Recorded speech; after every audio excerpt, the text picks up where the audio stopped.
21 दिनों के बाद फिर नजर आया उत्तर कोरियाई तानाशाह किम जोंग उन। अपनी बहन किम यो जोंग के साथ नजर आया तानाशाह। राजधानी प्योंगयांग में एक फैक्ट्री का किया उद्घाटन। मार्शल किम जोंग उन ने किया फॉस्फेटिक फर्टिलाइजर फैक्ट्री का उद्घाटन। पूरी तरह स्वस्थ नजर आया किम जोंग उन। अमेरिकी राष्ट्रपति डोनाल्ड ट्रंप का किम जोंग उन के बारे में बड़ा बयान। इस वीकेंड पर कर सकते हैं किम समेत कई दुनिया के नेताओं से बात, ट्रंप ने कहा।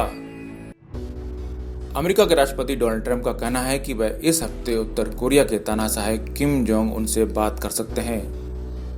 उत्तर कोरिया के मीडिया का कहना है कि किम ने इस हफ्ते अपनी उपस्थिति दर्ज कराई है। व्हाइट हाउस में पत्रकारों से बात करते हुए ट्रंप ने कहा कि हम इसके बारे में उचित समय आने पर बात करेंगे। ट्रंप ने आगे इस पर किसी भी तरह की टिप्पणी करने से मना कर दिया।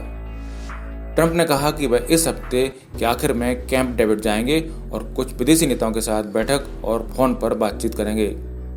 बता दें कि ट्रंप से सवाल पूछा गया था कि किम सार्वजनिक कार्यक्रमों से 3 हफ्ते तक अनुपस्थित रहने के बाद शनिवार को एक उर्वरक कारखाने के कार्यक्रम में शामिल हुए। इससे पहले सोमवार को ट्रंप ने कहा था कि उत्तर कोरिया के नेता किम जोंग उन जिंदा हैं। उन्होंने कहा कि मैं उनके ठीक होने की कामना करता हूं। उनका यह बयान ऐसे समय पर आया था जब कई दिनों से तानाशाह की सेहत को लेकर कई तरह की अटकलें सामने आ रही थीं। व्हाइट हाउस में प्रेस कॉन्फ्रेंस के दौरान ट्रंप से जब किम के स्वास्थ्य के बारे में सवाल पूछा गया तो उन्होंने कहा था कि हाँ, मुझे काफ़ी कुछ आइडिया है कि किम कहाँ हैं, लेकिन मैं अभी इसके बारे में बात नहीं कर सकता। मैं केवल उनके जल्द ठीक होने की कामना करता हूँ। मैं उम्मीद करता हूँ कि वह ठीक हैं। मुझे पता है कि वह कैसे हैं। बता दें कि किम जोंग उन अपनी मौत की अटकलों के बीच शुक्रवार को लोगों के बीच नजर आए। स्थानीय मीडिया की रिपोर्ट के मुताबिक उत्तर कोरिया के नेता किम जोंग उन प्योंगयांग के पास एक उर्वरक कारखाने का उद्घाटन करते हुए 20 दिनों में पहली बार सार्वजनिक रूप से नजर आए, जिससे उन अटकलों पर भ्रम लग गया कि वह गंभीर रूप से बीमार हैं। उत्तर कोरिया के आधिकारिक समाचार प्रतिष्ठान Korean central news agency KCNN ने बताया कि किम अन्य वरिष्ठ अधिकारियों के साथ सुनचौन में शुक्रवार को एक कार्यक्रम में शामिल हुए। उसमें उनकी बहन किम यो जोंग भी शामिल हुई। सरकारी अखबार रोडोंग शिन्मुन ने किम की कई तस्वीरें प्रकाशित की हैं, जिसमें वह काले कपड़े पहने मुस्कुराते हुए नजर आ रहे हैं। वह लाल रंग का रिबन काटते हुए दिखते हैं। साथ ही बड़े परिसर में हजारों कामगार कतारों में खड़े होकर गुब्बारे छोड़ते हुए दिखाई देते हैं। उनमें से कई मास्क लगाए दिखाई देते हैं। KCNA के मुताबिक किम जब इस कार्यक्रम में शामिल हुए तो सभी लोगों ने उनका जोरदार स्वागत किया। उन्होंने फैक्ट्री का जायजा लिया और उत्पादन प्रक्रिया के बारे में जानकारी ली।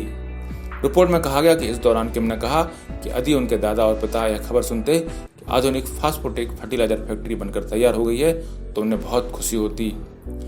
तस्वीरों में ऐसे कोई स्पष्ट संकेत नहीं मिले कि किम स्वस्थ नहीं है। उन्होंने चलते वक्त सहारे के लिए कोई लाठी भी नहीं ले रखी थी, जैसे कि उन्होंने 2014 में तब ली थी जब वे तकनीकी सर्जरी से उबर कर लौटे थे।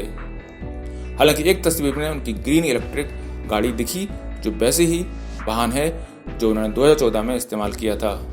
किम के स्वास्थ्य को लेकर तब से ही अटकलें लगाई जा रही थी जब वह बीते 15 अप्रैल को अपने दिवंगत दादा किम इल सुंग की जयंती पर आयोजित समारोह में शामिल नहीं हुए थे। साल 2011 में सत्ता संभालने के बाद ऐसा पहली बार हुआ था। सरकारी मीडिया ने बताया कि सार्वजनिक रूप से सामने न आकर किम नियमित गतिविधियों को अंजाम दे रहे थे, जैसे कि सीरिया, क्यूबा और दक्षिण अफ्रीका के नेताओं को शुभकामनाएं भेजना और तटवर्ती शहर वॉनसन में पर्यटक सुविधाओं का निर्माण करने वाले श्रमिकों के प्रति आभार व्यक्त करना। किम की स्वास्थ्य संबंधी अटकलों के दौरान यही अनुमान लगाया जा रहा था कि वे तटवर्ती शहर वॉनसन में ठहरे हुए हैं। उत्तर कोरिया के सत्ताधारी नेताओं पर नजर रखने वाली दक्षिण कोरिया की सरकार ने लगातार उन अटकलों को खारिज किया कि 36 वर्षीय किम का सर्जरी के बाद स्वास्थ्य खराब है।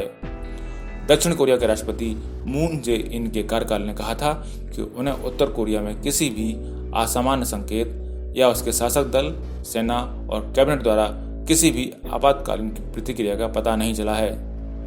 दक्षिण कोरिया ने कहा था कि यह विश्वास है कि किम अभी भी राज्य के मामलों का प्रबंधन कर रहे हैं और उनका पूरा कंट्रोल बना हुआ है, लेकिन प्योंगयांग के बाहर अनिर्दिष्ट स्थान पर रह रहे हैं। ब्यूरो रिपोर्ट, पत्रिका टीवी।